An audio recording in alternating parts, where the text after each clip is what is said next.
Alright, this video I'll be talking about the Middle East, and basically you have here on top to the left you have Turkey, then below it Syria, Lebanon, Israel, Jordan, Iraq, Saudi Arabia, Yemen, Oman, United Arab Emirates, Kuwait. So as you know, you had this Saddam Hussein in 1991, George Bush's speech. It's about more than one small country. It's about a big idea, New World Order. So you have Baghdad right here, you have Mosul, you have the different parts of Afghanistan. Now, we go on to Syria. As you know, Syria and Iraq are interconnected. It's part of where Babylon used to be, the Babylonian Empire. And you have Damascus in Syria, you have Assad and the rebellions going on there, you have Lebanon and Beirut, you have the Hezbollah and how they're connected to Lebanon as well as Iran. In Iran, of course, you have important cities like Tehran, and which is up here, and you have Tabriz, you have Rashid, you have all the rest of the important cities in Iran, which is where the Shiites have a stronghold, Ahmadinejad, Ayatollah Khomeini as well. So, the Iranian Scythians were there in about 2000 BCE. So why Egypt has its dynasties, there's your Iranian, they're over there. Put them in their place, they're over there. Okay, Egypt and Sargon. Sargon's like what, 2600 BCE? So in Egypt, you have the people here already, the Africans, the Nubians, Egypt, Sudan, Eritrea, Ethiopia. Okay, you have the Silk Road, and we'll get into that in a minute, and how that ties into Afghanistan and the bigger picture. Now, go on to talk about, of course, Alexander the Great. He went through all these places and he left his marks on these places. Those Alexandria near the Murghab River as well. And you had different dynasties and different kingdoms, like the Parthian kingdom, for example, in 224 AD, and the Sassanids. Okay, they were the rulers of Iran. Then you had the Huns, and you had other groups and tribes, tribal people, right? Now, of course, there was the October Revolution in 1917 in Russia. So, if you understand how this all ties in with the Russians and the Soviets and the British and the Arab tribes and how their history evolves together and how they start working together. Well, some factions of them start working together and how secret societies start evolving in that area quite rapidly.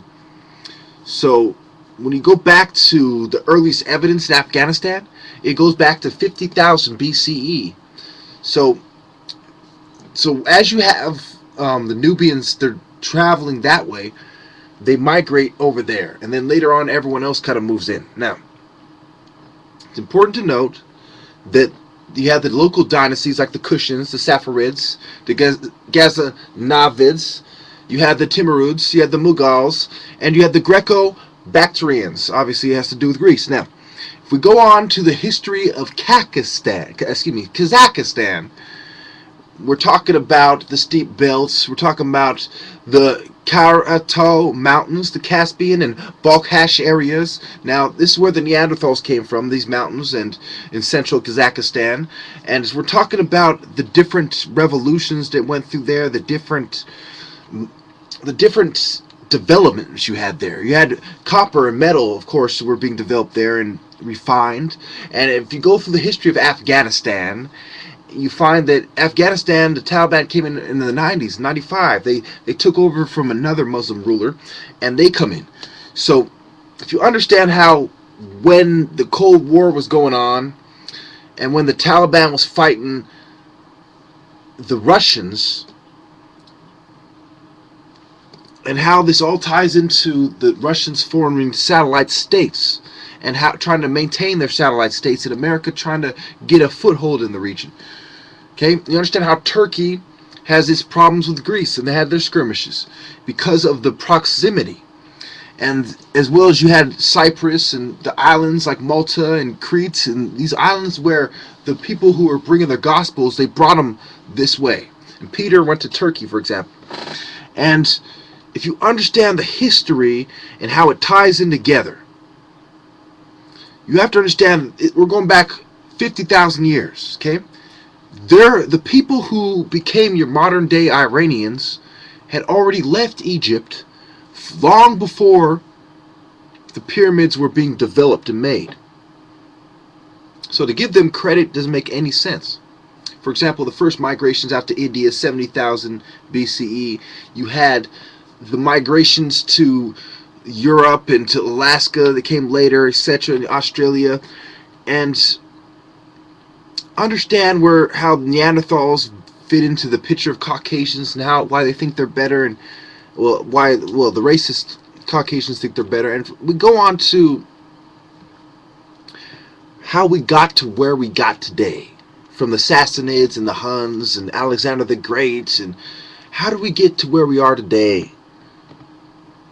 Well, it was a series of empires and secret societies moves on the chessboard. That's how the Persian Gulf and the Mediterranean Sea and the Red Sea and the Gulf of Aden, it's how they all tie into the area. You need your source of water. It also supplies fish.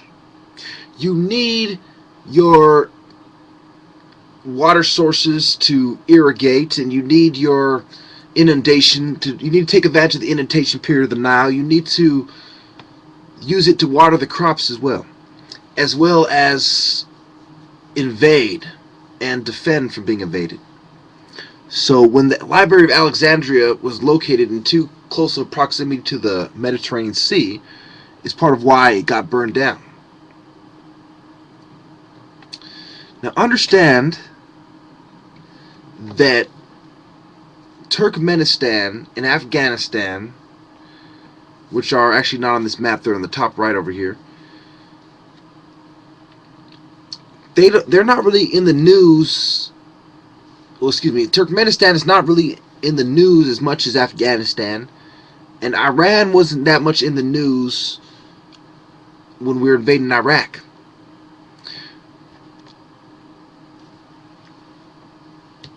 It's all about satellite nations and the countries who are at war with each other over who controls those satellite nations. Because Israel has a foot in Lebanon too, but it's not as consolidated as Hezbollah. But at the same time,